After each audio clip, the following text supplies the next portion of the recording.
Salam Sobat Budaya. Pataka keempat dari Kerajaan Majapahit adalah Sang Pancabadra Mahawira Danadjaksa.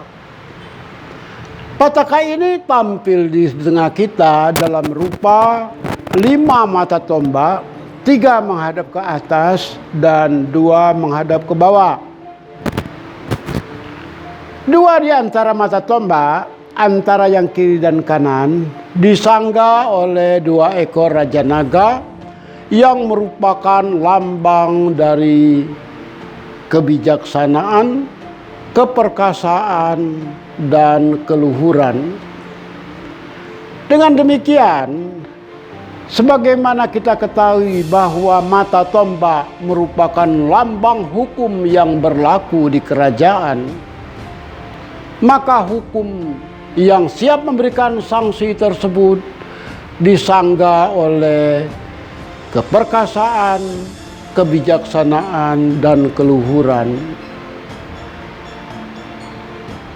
Demikian yang berlaku di Majapahit yang dapat dilakukan oleh seorang Darmadjaksa.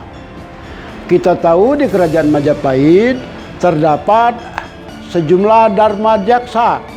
Darmadjaksa sini adalah orang-orang atau tokoh-tokoh, pimpinan-pimpinan yang mengepalai suatu bagian tertentu di Kerajaan Majapahit yang tugasnya membantu raja.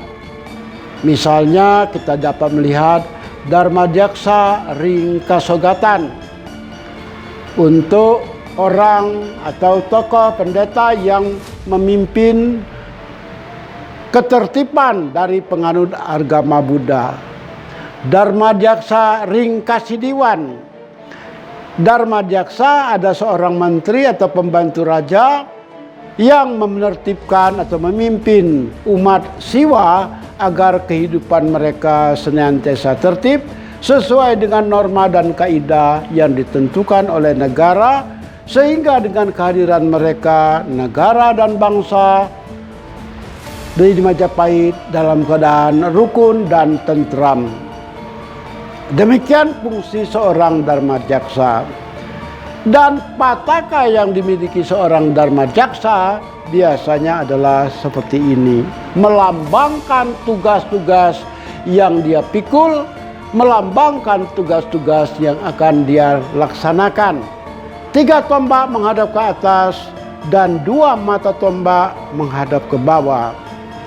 Sejauh yang kita lihat, akan tetapi sebenarnya tugas seorang Darmadjaksa ke atas maupun ke bawah memiliki barang yang namanya keadilan.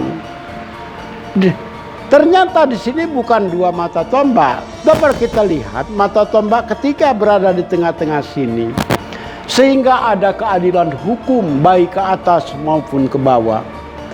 Sama-sama 3 mata tombak, sama-sama hukum yang berlaku kita terapkan tanpa pandang bulu apabila kita mencoba-coba melakukan hal-hal yang membahayakan negara dan bangsa di Kerajaan Majapahit.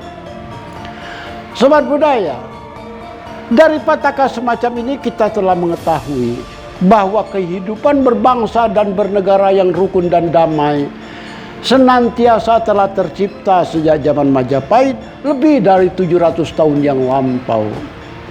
Lewat petaka semacam ini kita menjadi tahu betapa luhurnya kebudayaan masa lampau nenek moyang kita, terutama di Kerajaan Majapahit, yang memiliki tanda-tanda kebesaran lewat patakanya semacam ini, di mana sekali lagi pataka semacam ini melukiskan adanya hukum yang berlaku secara adil kepada semua warga kerajaan.